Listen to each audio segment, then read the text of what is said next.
Yani huu ni utani, lakini naweza nikasema mimi nimemwahi Rais wa Jamhuri ya Muungano wa Tanzania kufika kwenye moto wa Eternal Flame. Yeah. Tuliwahi kufika, ila nadhani aliyenitangulia mimi, actually Ali alifika kabla yangu mimi, kwa sababu ziara yake ya Urusi ilienda kabla yangu mimi. Na mara ya kwanza tunaenda kwenye Russian House nilikuwa mimi na Ali, ilikuwa pia kuhusu kupokea hiyo Eternal Flame. Ali nadhani baadaye atakuja atagusia, tulikutana na ripota habari ambaye ni wa vitani, ndo alikuja na ule moto, na ndo safari yangu mimi binafsi kwa uhusiano na direct na Russian House ilikuwa ni hapo. Kwa hiyo ni kitu ambacho pia nataka watu wajue kitu kimoja, katika au Tomb of the Unknown Soldiers kuna Waafrika pia, kuna Watanzania ambao pia walifariki kwa sababu okay, Tomb of the Unknown Soldiers ambayo Marekani pia wanayo na nchi zingine zinayo. The Eternal Flame maana yake nini? Ni kuwaenzi wale askari ambao walipigana kwenye vita vikuu vya dunia lakini hawafahamiki. Na Watanzania nadhani karibia 6,000 na walipigana kwenye vita vikuu vya dunia na wenyewe wakafariki. Kwa hiyo ukipata nafasi nadhani unaweza kaangalia huko wakati mimi naongea ni Watanzania wangapi ambao walishiriki kwenye vita vikuu vya dunia.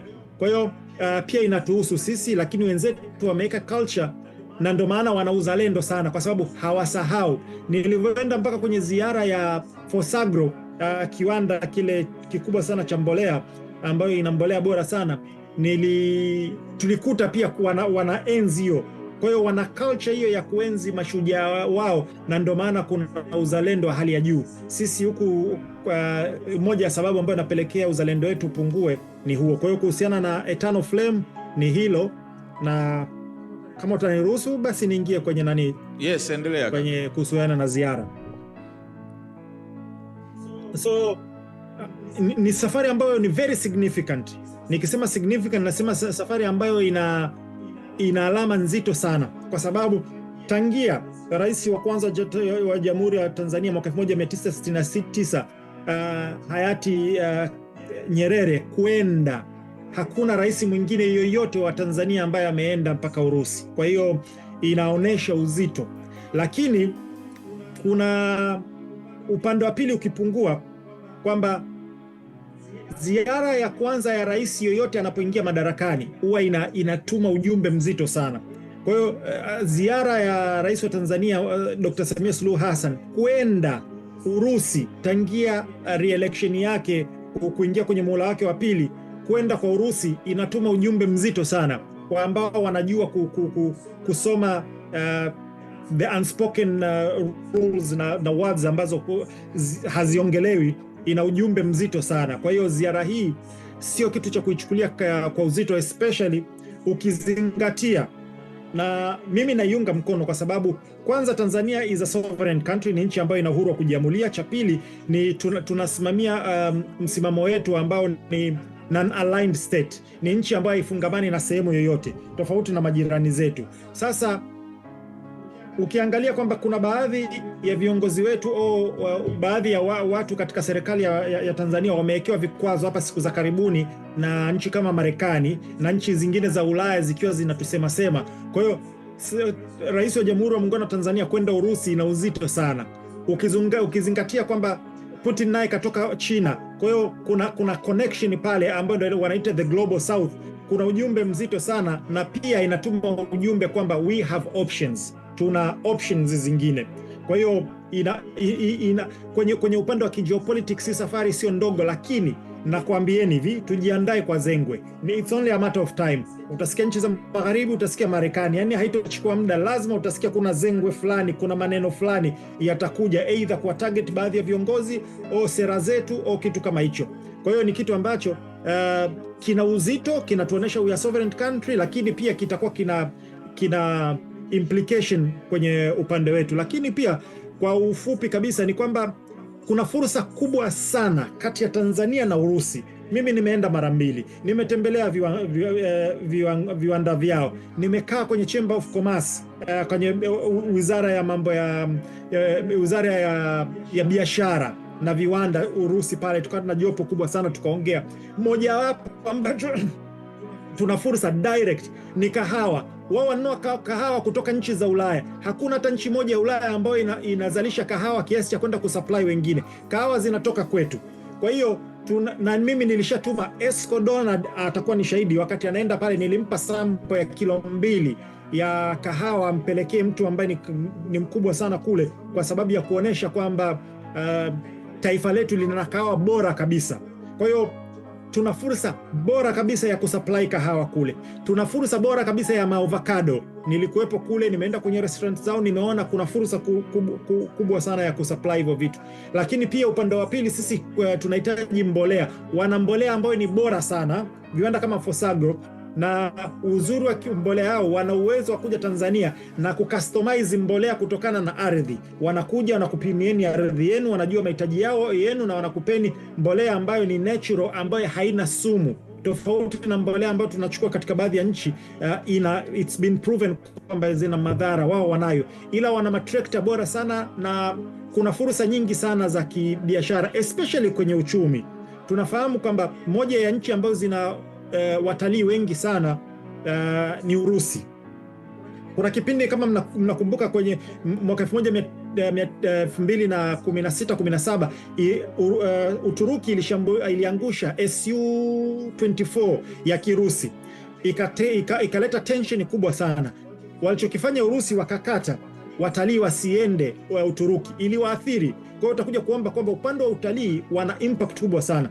Mwaka jana nilipata nafasi ya kukaa one on one na balozi wa Urusi, na tukaongea mambo kadhaa. Akaongelea swala la utalii.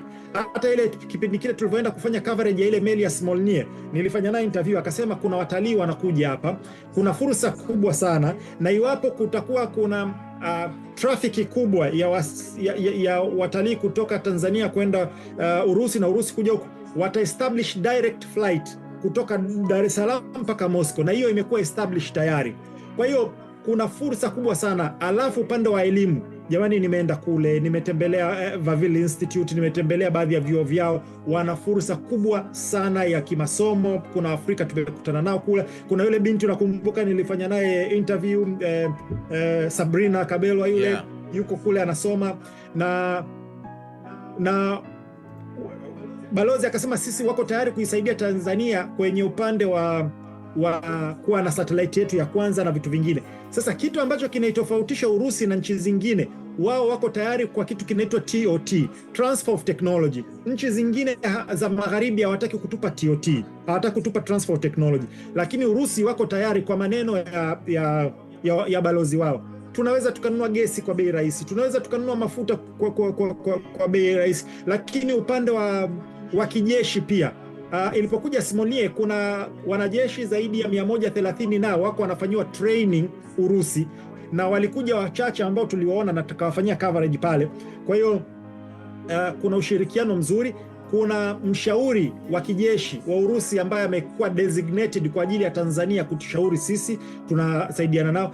Urusi, nadhani last time nilisema, kwangu mimi nchi ambayo naona ni namba 1 kwenye drone technology currently, practical drone technology, ni Urusi.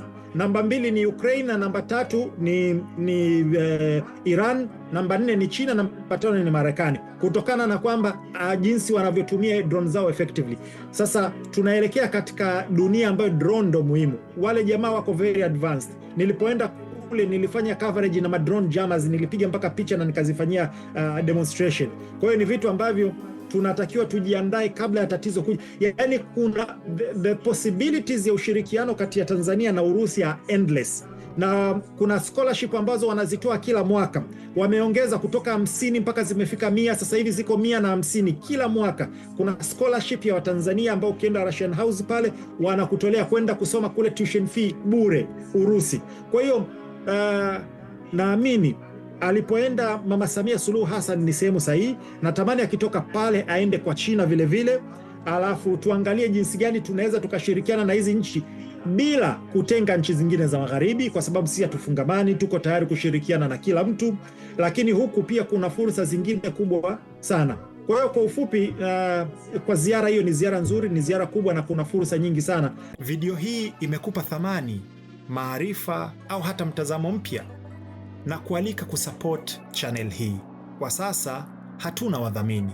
Kila video inatengenezwa kwa passion, kwa dhamira ya kukuletea maudhui yenye kuelimisha na kuzindua akili.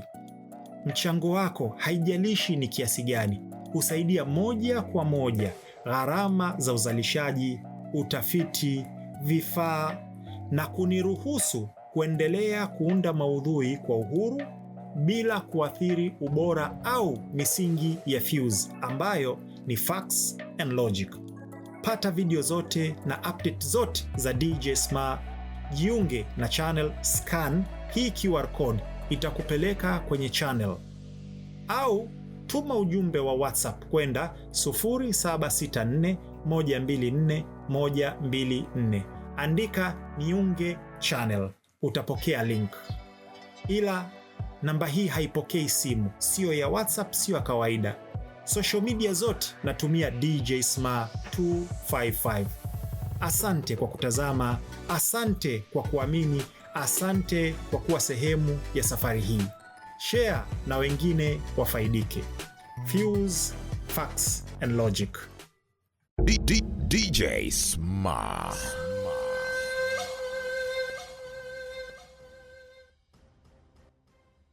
Ila kuna kitu ambacho ningependa tufahamu. Video hii imelenga kwa madhumuni ya kielimu na kuhamasisha fikra za kina. Tunakuza majadiliano ya wazi, lakini wafuatiliaji wote ninatarajia kushiriki kwa heshima. Tafadhali epuka maneno ya chuki, ubaguzi, mashambulizi binafsi au aina yoyote ya vurugu. Tuchangie katika kuunda mazingira salama ya kujifunza na majadiliano yenye tija. Disclaimer: this video is intended for educational purpose and to encourage critical thinking. We promote open discussions, but all viewers are expected to engage respectfully. Please avoid hate speech, discrimination, personal attacks, or any form of violence. Let's create a safe space for learning and constructive dialogue.